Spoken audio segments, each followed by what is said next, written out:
Hello everyone, स्वागत है आप सभी का हमारे यूट्यूब चैनल में। जैसा कि दोस्तों आज की इस क्लास में हम लोग पढ़ने वाले हैं स्टैटिस्टिक्स जीके, जो कि दोस्तों आपके बिहार फायरमैन के एग्जाम पॉइंट ऑफ व्यू से काफी महत्वपूर्ण होंगे। आज की इस क्लास का पीडीएफ वीडियो की डिस्क्रिप्शन में टेलीग्राम का लिंक डाल दिया हूं, तो वहां से अगर आप टेलीग्राम से जुड़ सकते हो, वहां पर आपको इसको पीडीएफ प्रोवाइड करवा दिया जाएगा, तो वहां से अगर पीडीएफ को ले सकते हो। पूरा सेट को आप फुल बनाइए और देखिए कि आप इनमें से कितना को अटेम्प्ट कर पाते हैं, और साथ में आपको कमेंट बॉक्स में बताना है कि आप इनमें से कितना को अटेम्प्ट कर पाए थे। तो चलिए शुरू करते हैं आज की इस क्लास को, चीज़ों को समझते हैं, जिसमें कि मैंने सिलेक्टेड प्रश्नों को लिया है जो कि आपके बिहार फायरमैन के एग्जाम पॉइंट ऑफ व्यू से काफी महत्वपूर्ण हो सकते हैं। तो चलिए शुरू करते हैं आज की इस क्लास को। पहला प्रश्न यार आप सभी के सामने यहाँ पर आपको एक नंबर में पूछा जा रहा है, भारतीय रेयर अर्थर्स लिमिटेड का मुख्यालय कहाँ है, ये आपको यहाँ पर पूछा जा रहा है। तो यहाँ पर अगर करेक्ट आंसर की बात करें तो इसमें सबसे पहली बात हम लोग यहाँ पर ये समझ लेते हैं कि भारतीय रेयर अर्थर्स लिमिटेड जो ये एक प्राइवेट आपका कंपनियां है, जिसका मुख्यालय की बात करें तो ये आपका मुंबई हो जाएगा। Correct answer option number D यहाँ पर आपका करेक्ट हो जाएगा। इसके लिए कुछ आपको महत्वपूर्ण पॉइंट को याद रखना है। इसकी जो स्थापना हुआ था ये कब हुआ था, 18 अगस्त 1950 को भारतीय रेयर अर्थर्स लिमिटेड का जो है स्थापना किया गया था। इसका मुख्यालय की बात करते हैं आपका मुंबई हो जाएगा, जो कि ऑप्शन में यहाँ पर आपको सॉरी ये प्रश्न में आपको पूछा गया है। Correct answer option number D यहाँ पर आपका करेक्ट हो जाएगा। नेक्स्ट क्वेश्चन आगे बढ़ते हैं। नेक्स्ट हम लोग को देखिए पूछा जा रहा है 2 नंबर में यहाँ पर आपको बताना है RCEP का फुल फॉर्म क्या है, ये आपको यहाँ पर पूछा जा रहा है। तो इस ये आपका जो है ना एक प्रकार का व्यापार समझौता है। इसका अगर फुल फॉर्म की बात करती है आपका हो जाएगा रीजनल कंप्रीहेंसिव इकोनॉमिक पार्टनरशिप हो जाएगा। Correct answer option number B यहाँ पर आपका करेक्ट हो जाएगा। नेक्स्ट क्वेश्चन आगे बढ़ते हैं। नेक्स्ट हम लोग को देखिए पूछा जा रहा है 3 नंबर में, गोवा के अंतिम पुर्तगाली गवर्नर जनरल ने अपने देश के प्रधानमंत्री के आदेश की अवज्ञा करते हुए भारतीय सेना के सामने शांतिपूर्वक समर्पण कर दिया था। उस गवर्नर जनरल का नाम क्या था, ये आपको यहाँ पर पूछा जा रहा है। तो बताइए इसके लिए करेक्ट आंसर आपका क्या हो जाएगा। तो यहाँ पर आपका हो जाएगा वास्लो डी सिल्वा हो जाएगा। Correct answer option number B यहाँ पर आपका करेक्ट हो जाएगा। अगर हम लोग बात करें कि गोवा कब आपका आज़ाद हुआ था, क्योंकि गोवा क्या है कि पहले पुर्तगालियों के अधीन बना रहा था और 1961 में गोवा आज़ाद हुआ था, ये भारतीयों में मिलकर के भारत में इसको मिला लिया गया। कब मिला लिया गया था, तो ये आपका 1961 में मिला लिया गया, जो कि भारत का सबसे छोटा राज्य है। और साथ ही साथ आपको यहाँ पर याद रखना है कि स्वतंत्रता के बाद भी गोवा जो है ये भारत के अधीन नहीं हुआ था, ये 1961 में आपका हुआ था। पूछा जाता है कि गोवा कब भारत में मिला लिया गया है, तो ये आपका 1961 में मिला लिया गया था। और साथ में बात करें कि प्रति व्यक्ति आय जो ये किस स्टेट का अधिक है, तो ये आपका गोवा का सबसे ज़्यादा अधिक है इंडिया में प्रति व्यक्ति आय। वही कम की बात करें कि सबसे कम कहाँ किया है, तो ये आपका बिहार का हो जाएगा। Correct answer option number B यहाँ पर आपका करेक्ट हो जाएगा। नेक्स्ट क्वेश्चन आगे बढ़ते हैं। नेक्स्ट हम आपको पूछा जा रहा है 4 नंबर में कि छाऊ किस राज्य का नृत्य है, ये आपको हमारा पूछा जा रहा है। तो पता है कि छाऊ जो है ये किस राज्य का नृत्य है, तो छाऊ की बात करें तो ये आपका झारखंड का नृत्य है। Correct answer option number C यहाँ पर आपका करेक्ट हो जाएगा। नेक्स्ट क्वेश्चन आगे बढ़ते हैं। नेक्स्ट हम लोग देखिए पूछा जा रहा है 5 नंबर में, केंद्रीय औषधीय एवं सुरभि पादप संस्थान ये कहाँ पर स्थित है, ये आपको नंबर पूछा जा रहा है। तो यहाँ पर करेक्ट आंसर की बात करें तो इसको जो डायरेक्टली जो आपको पूछा गया था प्रीवियस ईयर में कि केंद्रीय औषधि संस्थान ये आपका कहाँ पर स्थित है, तो ये आपका लखनऊ में स्थित है। Correct answer option number B हम लोग का करेक्ट हो जाएगा। और साथ ही साथ आपका सुरभि पादप संस्थान भी आपका कहाँ पर स्थित है, तो ये भी आपका लखनऊ में स्थित है। Correct answer option number B यहाँ पर आपका करेक्ट हो जाएगा। इसके अलावा जो यहाँ पर हम लोग बात करने वाले हैं, यहाँ पर कुछ महत्वपूर्ण फैक्ट को मैंने यहाँ पर इंक्लूड किया है, जिसको कि आपको यहाँ पर ध्यान में रखना है, जो कि आपके एग्जाम के लिए काफी महत्वपूर्ण है, जो कि आपको पूछा जाता है। तो करेक्ट आंसर यहाँ पर आपका हो गया लखनऊ। इसके अलावा यहाँ पर आपको याद रखना है इसके लिए कि DNA फिंगर प्रिंटिंग और डायग्नोस्टिक्स जो सिस्टम है ये कहाँ पर है, तो ये आपका हैदराबाद में स्थित है, ये भी आपको यहाँ पर याद रखना है। और साथ ही साथ बात करें कि राष्ट्रीय प्रतीक्षा विज्ञान संस्थान ये कहाँ पर स्थित है, तो ये आपका नई दिल्ली में स्थित है। नेक्स्ट की बात करें भारतीय मौसम विज्ञान संस्थान ये कहाँ पर स्थित है, तो ये भी आपका नई दिल्ली में स्थित है।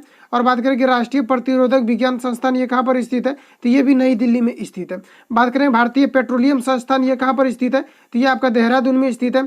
इसके अलावा बात करें कि केंद्रीय विद्युत रासायनिक अनुसंधान संस्थान ये कहाँ पर स्थित है, तो ये आपका जो है कराईकुदू में स्थित है। ठीक है, कराईकुदू में ये आपका स्थित है। और परिस्थितिकी विज्ञान केंद्र की बात करते हैं, आपके बेंगलुरु में स्थित है। इतने चीज़ों को यहाँ से आपको याद रखना जो कि आपको पूछा जाता है बराबर। तो यहाँ पर आप इतनी चीज़ों को याद रखिए। और यहाँ पर करेक्ट आंसर जो था आपका यहाँ पर क्या हो जाएगा कि केंद्रीय औषधि एवं सुरभि पादप संस्थान ये कहाँ पर है, तो ये आपका लखनऊ में स्थित है। तो इतनी चीज़ों को यहाँ से आपको याद रखना।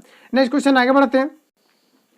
नेक्स्ट हम आपको देखिए पूछा जा रहा है 6 नंबर में कि साबिन पुरस्कार किसके संरक्षण के लिए प्रदान किया जाता है, ये आपको हमारा पूछा जा रहा है। तो बताइए कि साबिन पुरस्कार किसके संरक्षण के लिए प्रदान किया जाता है, तो ये जो है ना उस क्षेत्र में दिया जाता है जैसे कि कोई भी विलुप्त हो रहा जीव जंतु होता है और उसको संरक्षण के लिए अगर कोई व्यक्ति उसको संरक्षण प्रदान करता है तो उसके क्षेत्र में जो दिया जाता है साबिन पुरस्कार को दिया जाता है। यानी उभयचर से जो यानी कि उभयचर क्षेत्र में जो भी आपके प्राणी आते हैं जैसे कि मेढक सब क्या आते हैं उभयचर के अंतर्गत आपका आता है। तो इन सभी को विलुप्त होने से बचाने के लिए जो भी व्यक्ति संरक्षण प्रदान करते हैं उसको साबिन पुरस्कार दिया जाता है। करेक्ट आंसर ऑप्शन नंबर यहाँ पर आपका करेक्ट हो जाएगा।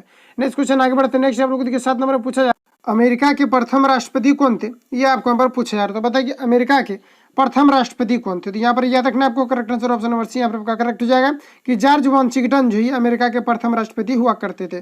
करेक्ट आंसर ऑप्शन नंबर यहाँ पर आपका सी करेक्ट हो जाएगा, ठीक है। और इसे फादर ऑफ अमेरिका भी कहा जाता है, अमेरिका का इसे फादर भी कहा जाता है। Correct answer option number C यहाँ पर आपका करेक्ट हो जाएगा।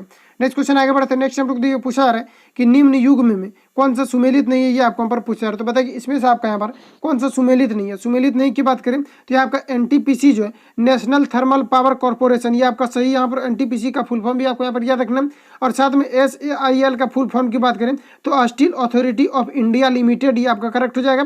और BHEL की बात करें तो ये भारत हेवी इलेक्ट्रिकल लिमिटेड, ये भी आपका यहाँ पर करेक्ट दिया हुआ है। लेकिन ये बात करें कि CIL का जो फुल फॉर्म होता है कॉपर इंडिया लिमिटेड, ये आपका यहाँ पर गलत दिया हुआ। तो CIL का फुल फॉर्म क्या हो जाएगा आपका, तो ये हो जाएगा कोल इंडिया लिमिटेड हो जाएगा। क्या हो जाएगा, कोल इंडिया लिमिटेड। तो इस प्रकार से यहाँ पर आप कह सकते हैं कि ऑप्शन जो यहाँ पर आपको डी दिया हुआ ये आपका यहाँ पर सुमेलित नहीं है, ये आपका यहाँ पर गलत है। इसलिए यहाँ पर correct answer option number D यहाँ पर आपका करेक्ट हो जाएगा।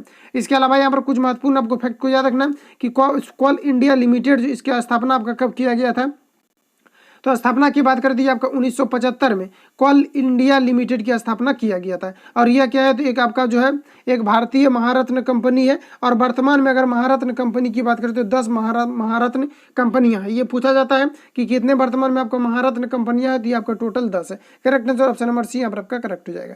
नेक्स्ट क्वेश्चन आगे बढ़ते हैं।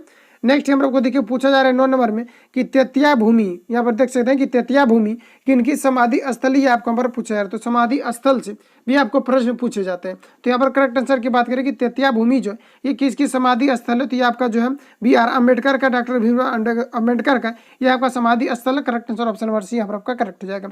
इसके अलावा जो पूछा जाता है किसान घाट जो है ये किसका समाधि स्थल है, तो ये आपका चौधरी चरण सिंह का समाधि स्थल है।